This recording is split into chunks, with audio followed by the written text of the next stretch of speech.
Are you tired of feeling like your efforts go unnoticed, no matter how much heart you pour into each day?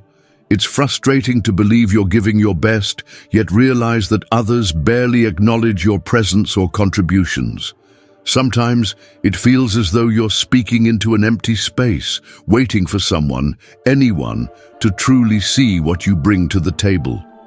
If any of this resonates with you, know that you're not alone.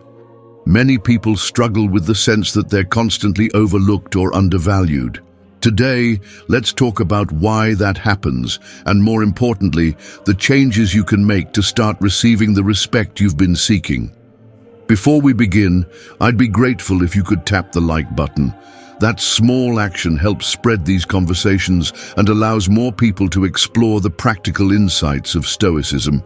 If you haven't subscribed yet, take a moment to do that now and hit the bell icon, so you never miss an upcoming video that might just shift your perspective in a meaningful way. Sometimes, all it takes is one new insight to spark a major difference in your life. The main reason we're here is that when you repeat certain patterns, you send out silent messages that suggest you're fine with receiving less respect than you deserve. That might sound harsh, but respect doesn't just appear on its own. It often grows from the boundaries you set, the actions you take, and the level of self-regard you project. If you consistently let others walk over you, or if you give more than you ever get back, you're teaching the people around you how to treat you. It may be painful to accept, but noticing these habits is the first step toward regaining your sense of worth. We'll look at common ways people unknowingly lower their own value.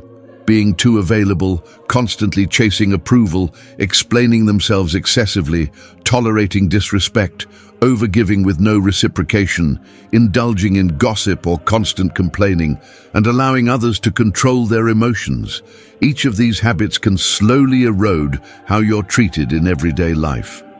We'll also rely on the timeless wisdom of Stoic philosophy, which reminds us that real control lies in how we choose to think and act, rather than in trying to manipulate what others do. Some might fear that being more assertive or pulling back on giving will make them selfish. But Stoicism clarifies that a life of virtue includes treating yourself with dignity. You can still be caring and open-hearted without letting your kindness be used against you. This balance is vital if you want to keep enough energy for what truly matters in your life. So as we talk, reflect on your experiences. Think about moments you felt disregarded and how you responded. Did you speak up or let it slide? The key is to recognize these patterns. Once you do, you can decide how you want people to see you from now on. I hope you'll stay with me until the end. If something hits home, I'd love to read about it in the comments. Sharing your thoughts strengthens what you learn, and it also helps build a community of people who might be dealing with similar struggles. Let's start by taking a close look at one habit that often flies under the radar: being too available to others, to the point where your time and energy lose their value.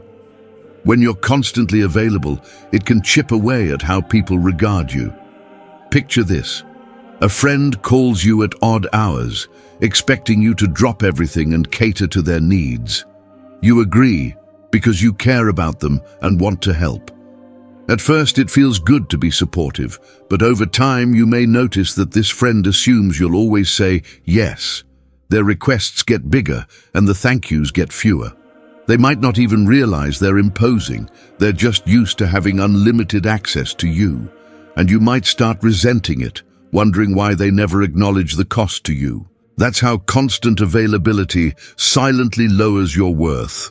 When you never draw boundaries, you communicate, intentionally or not, that your time and energy are endlessly on tap.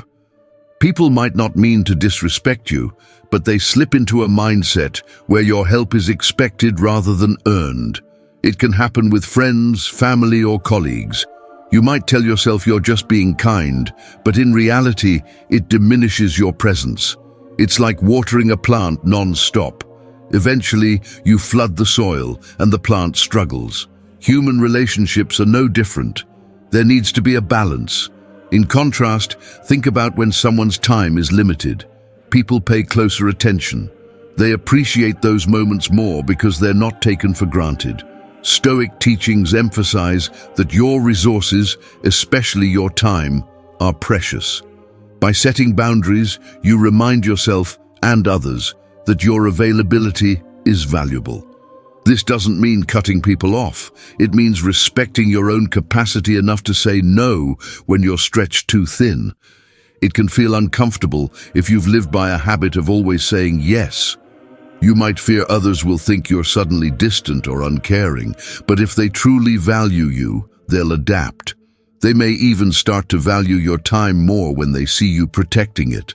If they don't respect your boundary, that's revealing in its own way. It shows you who might be willing to take advantage of your willingness to help. It may be painful to realize, but it's better to have that clarity than to remain in relationships where your time is never honored.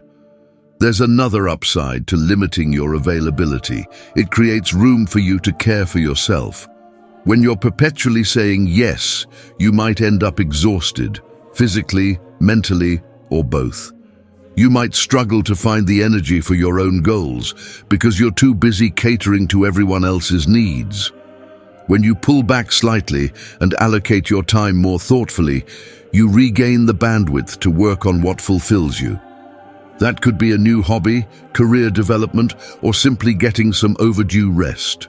Choosing to be less available in certain instances also tests the genuine depth of your relationships. Friends or colleagues who genuinely respect you will accept the boundary. Those who don't might push back or try to guilt trip you. But remember, it's not your obligation to be everything to everyone. Stoicism teaches that by caring for yourself first, you can better serve the world around you in a balanced way. Overextending is rarely sustainable. If you're unsure about where to begin, start small. The next time someone asks for a favor when you're already feeling overwhelmed, take a moment to pause instead of replying on autopilot. Ask yourself if you have the emotional and physical capacity to help. If the answer is no, try politely declining or suggesting a different time that suits you better. Notice how this shift impacts your stress levels and the other person's reaction. You might be pleasantly surprised to find that the sky doesn't fall and that people learn to navigate around your availability. As soon as you see the benefits of not being perpetually accessible, you might wonder why you didn't do it sooner. You'll likely feel a sense of relief, and you'll also notice that others start to respect your time in a new way. It's a form of self-respect that you demonstrate through action, but being too available is just one way we unknowingly compromise our own value. Another big one is seeking validation from others. Let's explore why that pattern can be so corrosive and how you can shift your mindset to rely more on your own inner sense of worth instead of chasing outside approval. Chasing external validation can sneak up on you because everyone likes to feel appreciated. Getting compliments, approval, and recognition usually brings a rush of warmth or pride. However, if you start depending on that praise to feel worthy, you enter a cycle that can be exhausting. One day, you might receive all the applause you crave. The next, it's silent, and suddenly you question your entire sense of self. It becomes a roller coaster, with your emotions tied to the unpredictable opinions of other people.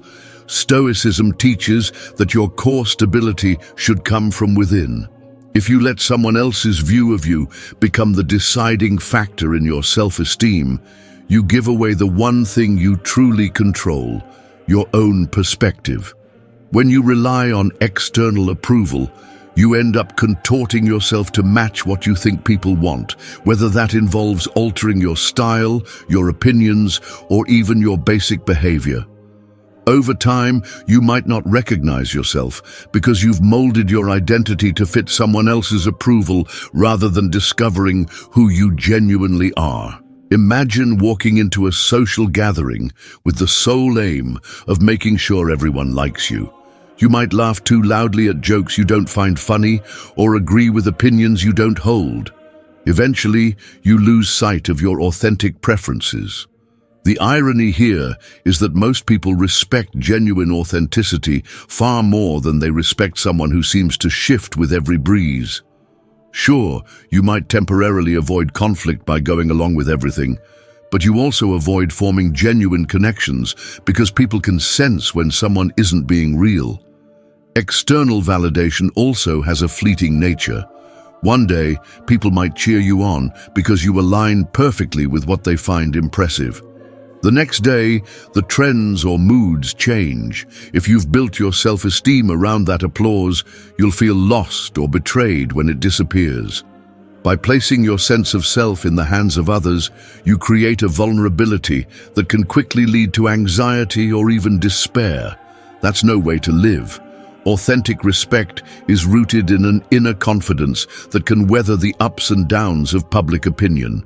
Stoic thought frames it this way: virtue, meaning your character and your choices, matters far more than fleeting praise. If you focus on living with integrity, doing what you believe is right, and growing as a person, you become less dependent on whether other people happen to recognize your effort. External compliments become a bonus, not a necessity. There's nothing wrong with appreciating kind words or feeling good when someone admires your work. The problem arises when those kind words become your emotional lifeline. If you catch yourself constantly fishing for approval, maybe you post things on social media mainly to see how many likes roll in, or you drop subtle hints in conversations hoping someone will notice and compliment you. Ask yourself why. Are you feeling uncertain about your own abilities? Are you trying to fill a void that only self-understanding can truly satisfy? Getting honest about that motivation can be uncomfortable, but it's an important step. It might also help to recall times when you achieved something you felt proud of before anyone else weighed in. Perhaps you created something, mastered a skill, or overcame a personal challenge. The satisfaction you felt then probably went beyond any external recognition. It was a sense of, I did this and I'm proud of myself. That feeling is powerful because it comes from within. When you tap into that internal pride, you strengthen the foundation that doesn't crumble when external applause goes silent.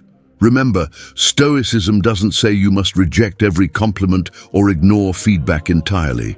Instead, it suggests you temper your desire for those external opinions, ensuring they don't eclipse your own judgment of who you are. You can accept praise gracefully and learn from criticism thoughtfully, without letting either define your self-worth. The next time you find yourself hungry for someone else's nod of approval, pause and ask whether your own approval might suffice. Over time, you might discover that respecting yourself is the most reliable path to earning respect from others too. But seeking validation is just one way we unknowingly lower our standing. Over-explaining ourselves can also chip away at how confident we appear. Let's explore why a barrage of justifications can make you seem less certain of who you are and what you believe, and see how a more concise approach can actually raise people's respect for you. Over-explaining is a habit that often emerges from a fear of being misunderstood or judged.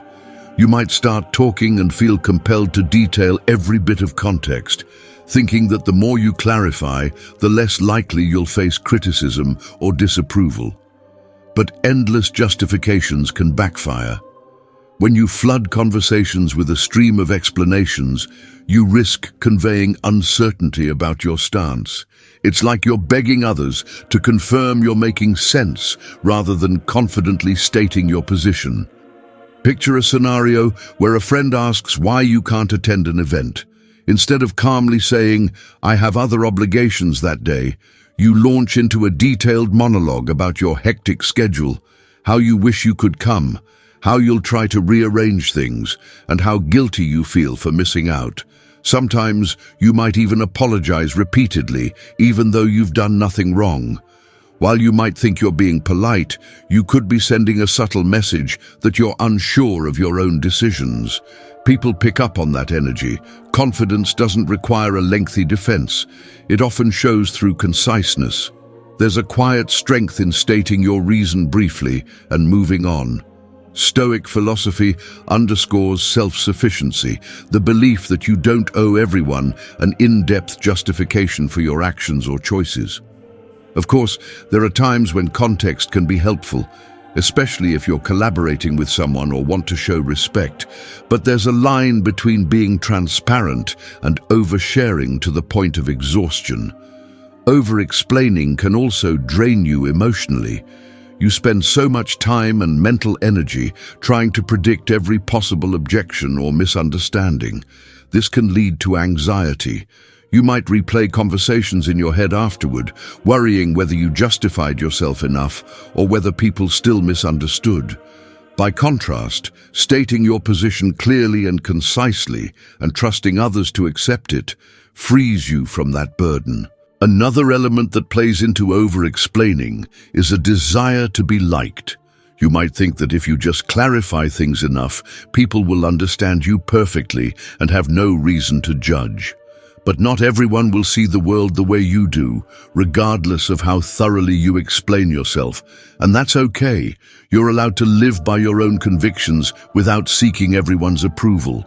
By letting go of the urge to appease every possible critic, you reinforce your own self-respect and show that you stand by your choices. In a professional context, consider how leaders behave. They typically present their decisions in a straightforward way. They may offer a brief rationale, but they don't overindulge in justifications unless it's truly warranted. That demeanor can inspire confidence among their team. It shows they've done their due diligence and trust their judgment while remaining open to feedback if necessary. Emulating that style can help you appear more assured, whether you're talking to a coworker, a friend, or a family member. It's not about shutting down conversations or refusing to explain anything at all.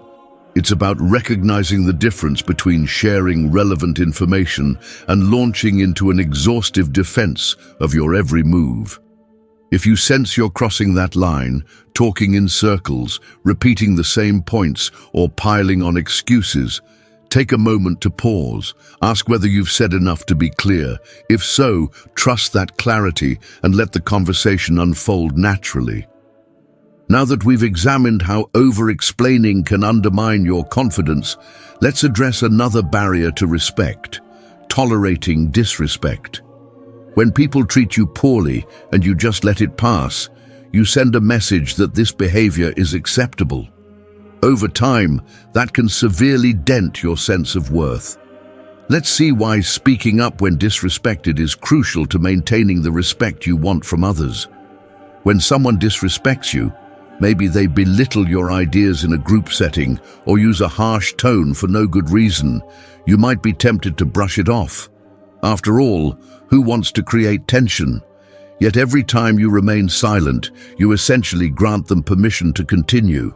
They might not even realize they're crossing a line. Some people test boundaries unconsciously, and if nobody objects, they assume it's fine.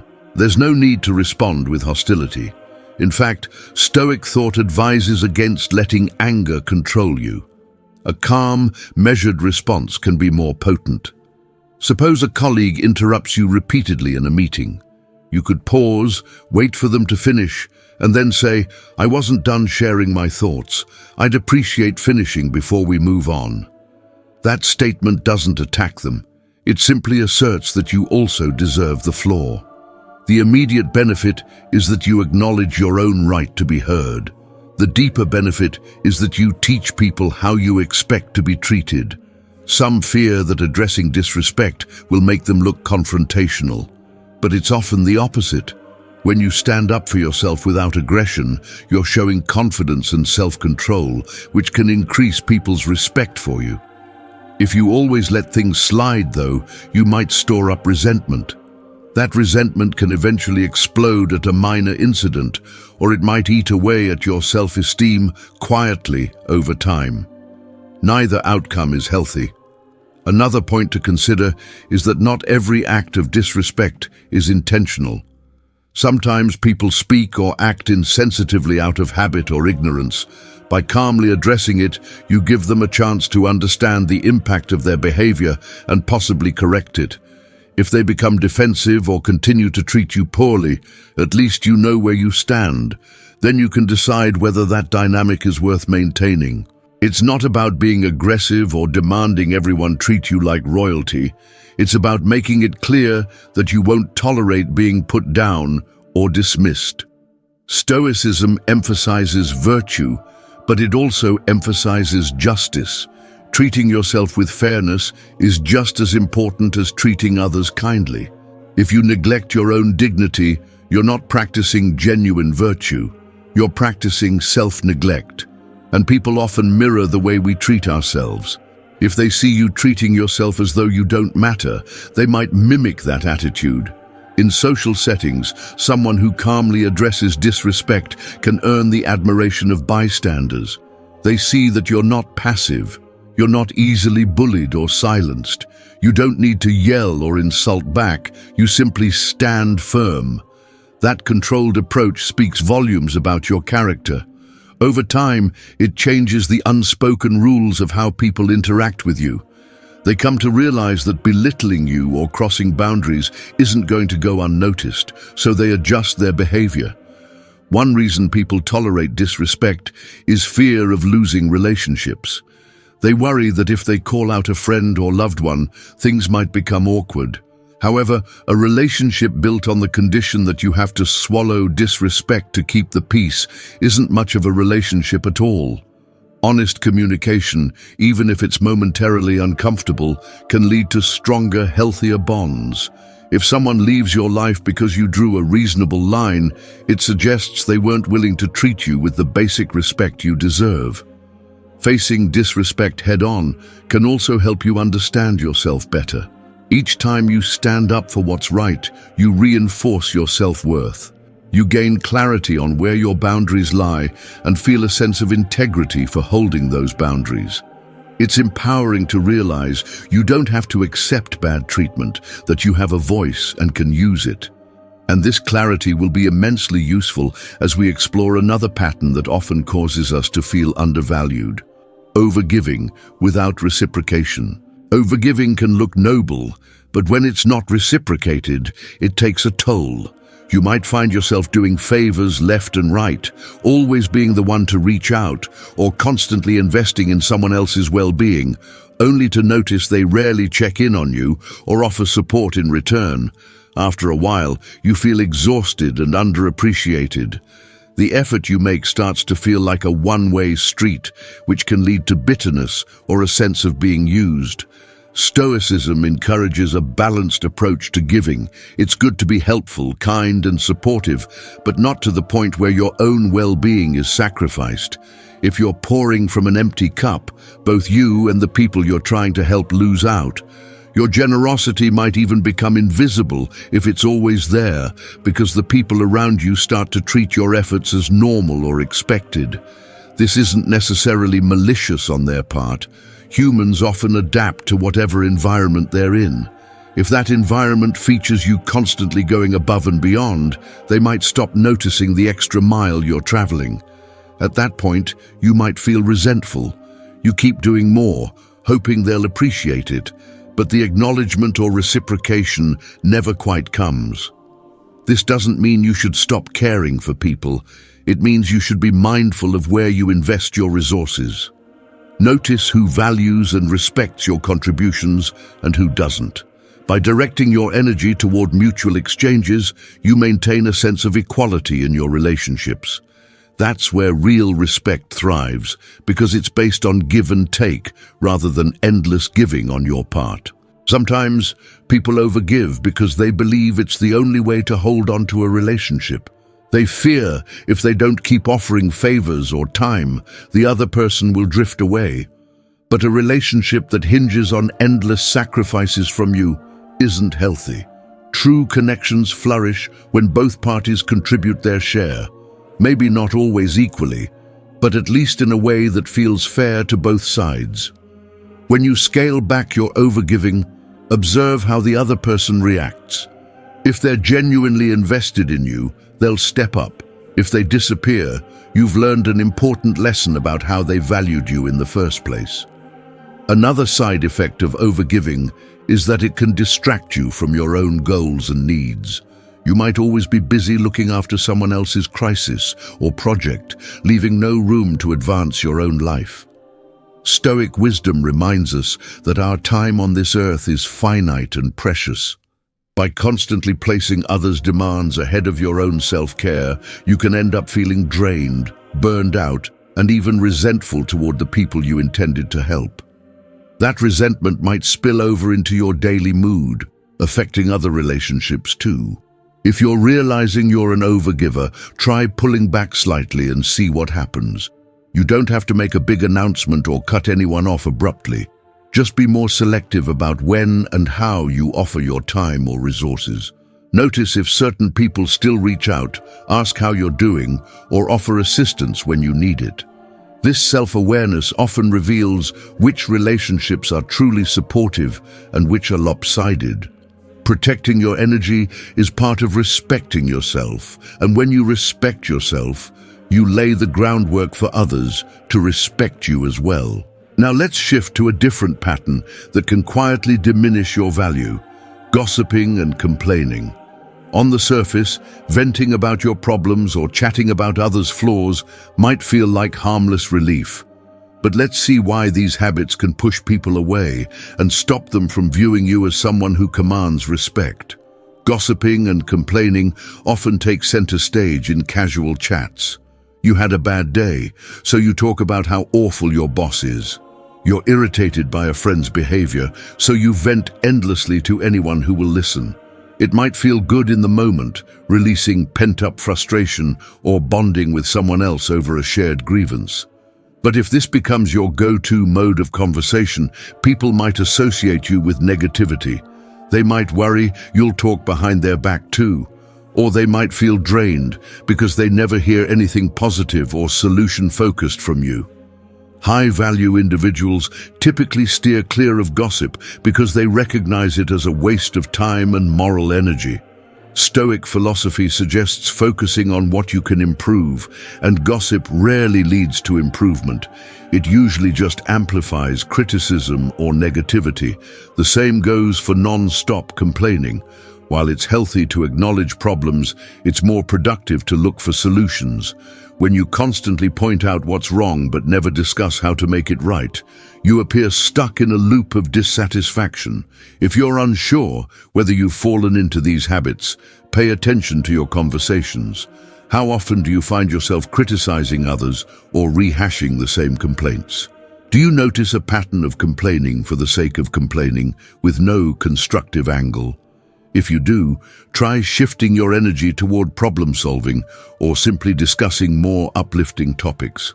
This might mean limiting conversations with people who only want to complain or gossip. It can feel odd to change the dynamic, but breaking that cycle can do wonders for your outlook and for how others perceive you. People respect those who bring calm, balanced energy into a space. If you're always focusing on what's negative, you may inadvertently create tension. By contrast, if you acknowledge real issues but also consider how to address them, you show emotional intelligence. That kind of grounded perspective tends to draw admiration. It's also more in line with Stoic principles, which encourage facing reality without being consumed by it. Now let's explore how you handle your own emotions. When you let others dictate how you feel, when their bad day becomes your bad day, or their rude comment drives you to an outburst, you surrender your emotional control. That can harm your image and make it challenging for people to respect you as a calm, centered presence. Emotional control is crucial for preserving your sense of self. If someone's rude remark sends you into a rage or a slump for hours, you've given away your power. It's not about denying your feelings or pretending everything is fine. It's about pausing, taking a breath, and deciding whether that comment really deserves the energy of an angry reaction. Sometimes you might find that it's better to address it calmly right away. Other times, you might realize you're dealing with someone who thrives on drama, and the best move is to disengage politely. Either way, you maintain your composure and show that you won't be manipulated by negative behavior.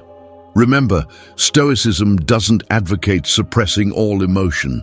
It encourages understanding what triggers you, acknowledging it, and then responding thoughtfully rather than impulsively. When you're able to remain level-headed during disagreements or stressful situations, people see you as reliable, steady, and not easily rattled. That reliability often translates into respect. It's like you become a pillar of calm in a storm, and others gravitate to that stability. If you're used to reacting immediately with anger or tears, this shift might feel unnatural at first. You could start by noticing the physical sensations that arise when you're triggered, a tightness in your chest, a faster heartbeat, or clenched fists. Take a moment to breathe and tell yourself you'll respond in a way that aligns with who you want to be, not who someone else might be prodding you to become. Over time, these micro-pauses help you develop emotional resilience, which spills over into every aspect of your life. We've looked at patterns that drain your sense of worth, being endlessly available, searching for approval, over-explaining, putting up with disrespect, giving too much without getting anything back, indulging in gossip or complaints, and letting others control your emotions. By addressing these behaviors, you set the stage for a life where respect comes more naturally. And more than that, you'll experience a deeper peace, knowing that you're acting in alignment with who you truly are. Before we go, let's recap and consider practical steps you can take right away. You've seen how even small adjustments, like saying no a bit more often, calmly confronting disrespect, or focusing on solutions rather than complaints, can shift how people perceive you. More importantly, these changes affect how you perceive yourself. Respect begins with self-respect, and self-respect is built on consistent choices that honor your own worth. Ask yourself which one of these patterns resonates most strongly with what you're experiencing right now. Are you always the one who says yes? Do you find yourself craving external praise to feel good? Maybe you've noticed you ramble on, trying to justify yourself every time you take an action. Or perhaps you've been tolerating disrespect in hopes of avoiding conflict. Whichever it is, make a commitment to try one new approach this week. Something that challenges that habit in a small but meaningful way. If you found these ideas useful, let me know in the comments. What habit do you see most in your life, and how do you plan to tackle it? Sharing your story might inspire someone else who's on the fence about making changes. If you haven't already, a quick reminder to like this video and subscribe, and maybe hit the bell icon so you stay in the loop for upcoming conversations. Each step you take toward respecting yourself sets the tone for others to do the same. Thank you for sticking with me to the end. It shows you're serious about making a shift in your life, and that commitment is half the battle. Take these insights, experiment with them, and watch what happens when you begin to treat yourself the way you want others to treat you. That might mean learning to say no, stepping away from negative talk, or holding your ground when someone steps over the line. Each time you do, you'll feel a bit more steady, a bit more in tune with your own worth, and others will sense it too. Here's to embracing boundaries, trusting your inner voice, and remembering that respect isn't something we beg for.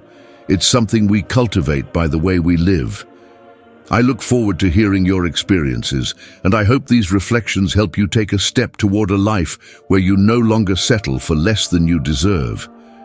Take care of yourself. Stay centered, and may your journey be guided by the calm confidence that Stoicism can bring. I appreciate you being here, and I can't wait to hear your stories in the comments. Don't forget to subscribe and ring that bell, and I'll see you next time with more thoughts on living a life worthy of true respect.